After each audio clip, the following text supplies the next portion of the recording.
ప్రధానమంత్రి గారి నాయకత్వం.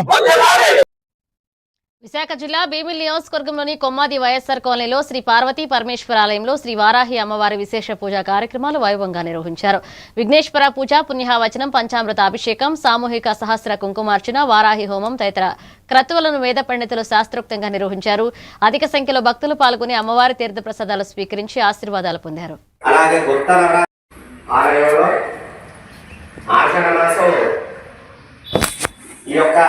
పాఠ్యం నుంచి నవమ వరకు కూడా వారాహి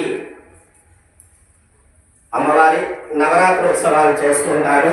అలాగే గుప్త నవరాత్రి ఉత్సవాలు చేస్తుంటారు. గుప్త నవరాత్రులు అంటే రాత్రిపూట చేసేది, గుప్తంగా చేసేదాన్ని గుప్త నవరాత్రులు అంటాం. మామూలుగా చేసేదాన్ని నవరాత్రి ఉత్సవాలు అంటాం.